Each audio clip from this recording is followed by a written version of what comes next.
Évangile de Matthieu, chapitre 22.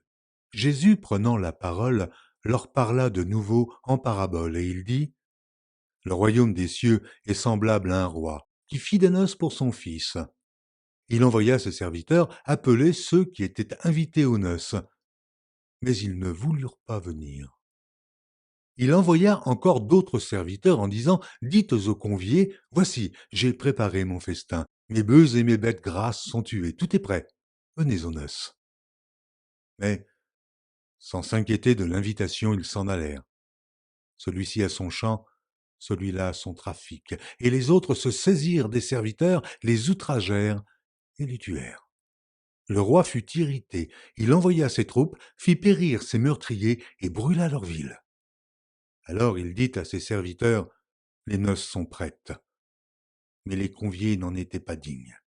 Allez donc dans les carrefours et appelez aux noces tous ceux que vous trouverez. Ses serviteurs allèrent dans les chemins, rassemblèrent tous ceux qu'ils trouvèrent, méchants et bons, et la salle des noces fut pleine de convives.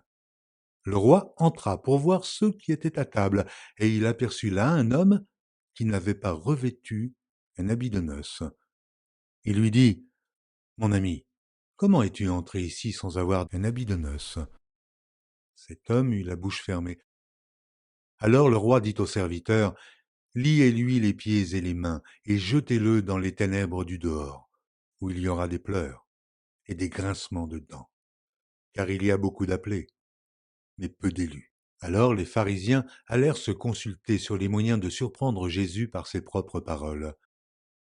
Ils envoyèrent auprès de lui leurs disciples avec les Hérodiens qui dirent : Maître, nous savons que tu es vrai, et que tu enseignes la voie de Dieu selon la vérité, sans t'inquiéter de personne, car tu ne regardes pas à l'apparence des hommes.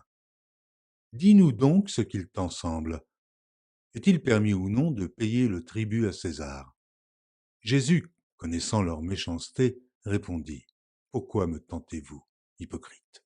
Montrez-moi la monnaie avec laquelle on paie le tribut. Et ils lui présentèrent un denier. Il leur demanda : De qui sont cette effigie et cette inscription ?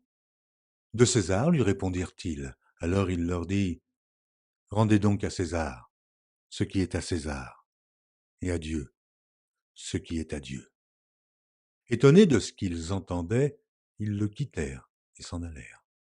Le même jour, les Sadducéens, qui disent qu'il n'y a point de résurrection, vinrent auprès de Jésus et lui firent cette question.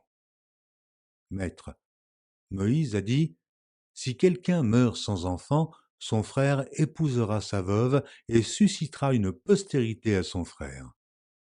Or, il y avait parmi nous 7 frères. Le premier se maria et mourut, et, comme il n'avait pas d'enfant, il laissa sa femme à son frère. Il en fut de même du second, puis du troisième, jusqu'au 7e. Après eux tous, la femme mourut aussi. À la résurrection, duquel des 7 sera-t-elle donc la femme ? Car tous l'ont eue.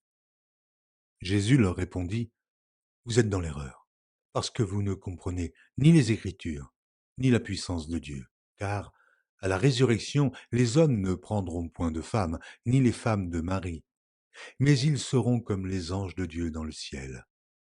Pour ce qui est de la résurrection des morts, n'avez-vous pas lu ce que Dieu vous a dit ? Je suis le Dieu d'Abraham, le Dieu d'Isaac et le Dieu de Jacob.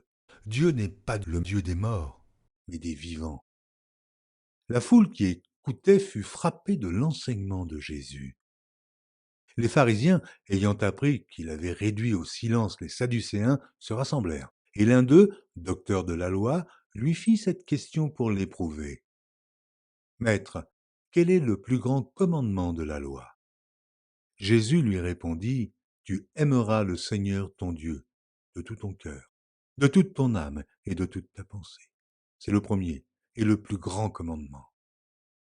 Et voici le second, qui lui est semblable. Tu aimeras ton prochain comme toi-même. De ces 2 commandements dépendent toute la loi et les prophètes. Comme les pharisiens étaient assemblés, Jésus les interrogea en disant : Que pensez-vous du Christ ? De qui est-il fils ? Ils lui répondirent : De David.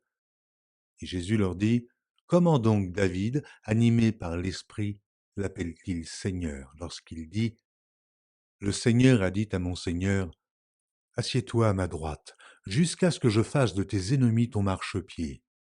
Si donc David l'appelle Seigneur, comment est-il son fils? Nul ne put lui répondre un mot, et depuis ce jour, personne n'osa plus lui proposer des questions.